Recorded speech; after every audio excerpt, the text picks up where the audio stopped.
ವಂಚನೆ ಪ್ರಕರಣದ ಪ್ರಮುಖ ಆರೋಪಿ ಐಶ್ವರ್ಯ ಗೌಡ ಐಷಾರಾಮಿ ಲೈಫಿನ ಅಸಲಿ ಸೀಕ್ರೆಟ್ ರಿವೀಲ್ ಆಗಿದೆ. ಮಾಜಿ ಸಂಸದನ ತಂಗಿ ಹೆಸರಲ್ಲಿ ಆಡಿದ ಆಟದಲ್ಲಿ ಕಬಳಿಸಿದ್ಲು ಕೋಟಿ ಕೋಟಿ ಹಣ. ಎಂಎಲ್ಎ ಆಗೋ ಕನಸನ್ನು ಕೂಡ ಕಟ್ಟಿಕೊಂಡಿದ್ಲಂತೆ ಐಶ್ವರ್ಯ ಗೌಡ.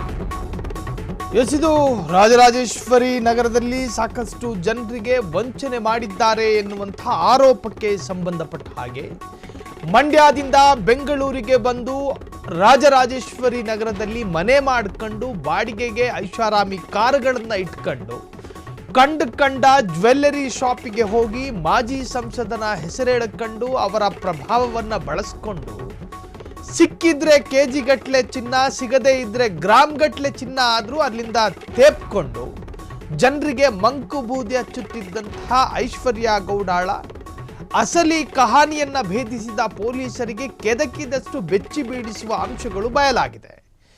ಇದು ವಂಚನೆ ಪ್ರಕರಣದ ಪ್ರಮುಖ ಆರೋಪಿ ಐಶ್ವರ್ಯ ಗೌಡ ಐಷಾರಾಮಿ ಲೈಫಿನ ಅಸಲಿ ಸೀಕ್ರೆಟ್ಟು. ದಿನಕ್ಕೊಂದು ಕಾರು, ಬುಧವಾರ ಬಳಕೆ ಮಾಡಿದ್ದ ಕಾರನ್ನು ಗುರುವಾರ ಬಳಸ್ತಿರಲಿಲ್ಲ ಈ ಐಶ್ವರ್ಯ ಗೌಡ.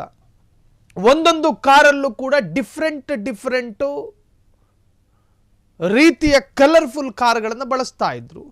ನೋಡೋದಕ್ಕೆ ಥೇಟ್ ಸುಂದ್ರಿ, ಮಾಡ್ತಿದ್ದ ಕೆಲಸ ಕೂಡ ಶ್ರೀಮಂತರು ಮಾಡುವಂತಹ ಕೆಲಸ.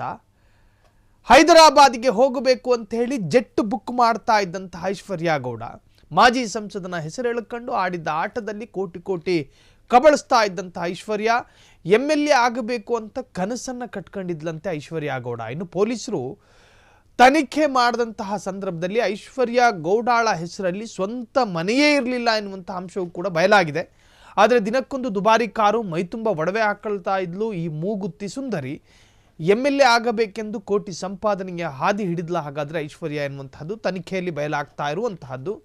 ಹಾಗಾದರೆ ಐಶ್ವರ್ಯ ಗೌಡಾಳಿಗೆ ಸಂಬಂಧಪಟ್ಟ ಹಾಗೆ ಆಕೆಯ ಆಸ್ತಿ ಮತ್ತು ಆಕೆಯ ಸಂಪತ್ತಿನ ಬಗ್ಗೆ, ಶೋಕಿಗಾಗಿ ಬಳಸ್ತಾ ಇದ್ದ ಎಲ್ಲ ಕಾರುಗಳು ಕೂಡ ಬಾಡಿಗೆಗೆ ಪಡೆದಿದ್ಲಂತೆ ಐಶ್ವರ್ಯ. ತನ್ನ ಪರಿಚಯದ ಪ್ರತಿಯೊಬ್ಬರಿಗೂ ವಂಚನೆ ಮಾಡಿರುವಂಥ ಆರೋಪ ಆಕೆಯ ಮೇಲಿದೆ. ಪೊಲೀಸ್ ತನಿಖೆಯಲ್ಲಿ ಅಧಿಕಾರಿಗಳೇ ಬೆಚ್ಚಿ ಬಿದ್ದಿದ್ದೇಕೆ ಹಾಗಾದ್ರೆ? ಐಶ್ವರ್ಯ ದಿವಸಕ್ಕೆ ಲಕ್ಷಾಂತರ ರೂಪಾಯಿ ಖರ್ಚು ಮಾಡುತ್ತಿದ್ದಳಂತೆ. ಐಶ್ವರ್ಯ ಸಂಪೂರ್ಣ ಖರ್ಚು ವೆಚ್ಚದ ವಿವರ ಪಡೆಯೋದಕ್ಕೆ ಈಗ ಪೊಲೀಸರು ಸಿದ್ಧತೆಯನ್ನು ಮಾಡಿಕೊಂಡಿದ್ದಾರೆ. ಐಶ್ವರ್ಯ ಮಾಡಿರುವ ಹಣದ ವಹಿವಾಟಿನ ಲೀಸ್ಟ್ ಪಡೆಯಲು ಪೊಲೀಸರ ಪ್ಲಾನ್ ಕೂಡ ನಡೆದಿದೆ ಎಂದು ಹೇಳಲಾಗ್ತಾ ಇದೆ. ಹಾಗಾದ್ರೆ ಯಾವ ಪ್ಲಾನು? ಶೋಕಿಗಾಗಿ ಬಳಸ್ತಾ ಇದ್ದಂತಹ ಎಲ್ಲ ಕಾರುಗಳು ಕೂಡ ಬಾಡಿಗೆಗೆ ಪಡೆದಿದ್ದಂತಹ ಕಾರುಗಳು, ತನ್ನ ಪರಿಚಯದ ಪ್ರತಿಯೊಬ್ಬರಿಗೂ ಕೂಡ ಮೋಸ ಮಾಡಿದ್ದಾಳೆ. ನೋಡಿ, ಐಶ್ವರ್ಯ ಗೌಡ ರಾಜಕಾರಣಿಗಳನ್ನೇ ಸಂಪರ್ಕಿಸ್ತಾ ಇದ್ಲು, ಅವರ ಫ್ರೆಂಡ್ಶಿಪ್ ಮಾಡ್ತಾ ಇದ್ಲು, ಅವರನ್ನು ತುಂಬ ಹತ್ತಿರದಲ್ಲೇ ಇಟ್ಟುಕೊಳ್ಳುವಂತಹ ಪ್ರಯತ್ನಗಳನ್ನು ಮಾಡ್ತಾ ಇದ್ಲು.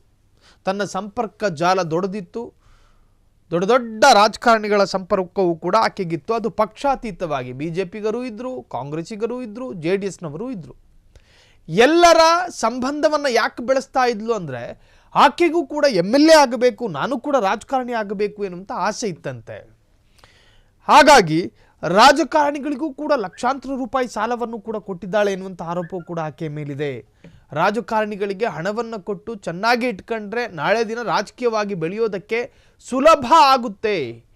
ಇನ್ನು ಕಾನೂನಿನ ಭಯ ಈಕೆಗೆ ಇರಲಿಲ್ಲ. ತಾನು ಮೋಸ ಮಾಡ್ತಾ ಇದ್ದಿದ್ದು ನಾಳೆ ದಿನ ಪೊಲೀಸರಿಗೆ ಗೊತ್ತಾಗಿ ಪೊಲೀಸರು ಅರೆಸ್ಟ್ ಮಾಡ್ತಾರೆ ಎನ್ನುವಂತಹ ಕಾನೂನು ಪರಿಜ್ಞಾನವೂ ಇಲ್ಲದೆ ಎಲ್ಲರಿಗೂ ಕೂಡ ವಂಚನೆ ಮಾಡುವಂತಹ ಗೀಳಿಗೆ ಬಿದ್ದಿದ್ಲು. ಅದೊಂದು ಚಟವಾಗಿ ಮಾರ್ಪಟ್ಟಿತ್ತು. ಚೆನ್ನಾಗಿ ಬದುಕೋದು, ಆಡಂಬರವಾಗಿ ಬದುಕೋದು, ಐಷಾರಾಮಿಯಾಗಿ ಬದುಕೋದು, ಇದೊಂದು ಚಟವಾಗಿ ಮಾರ್ಪಟ್ಟಿತ್ತು ಐಶ್ವರ್ಯ ಗೌಡಳಿಗೆ. ದಿನಕ್ಕೆ ಲಕ್ಷ ಹಣವನ್ನು ಖರ್ಚು ಮಾಡ್ತಾ ಇದ್ಲಂತೆ.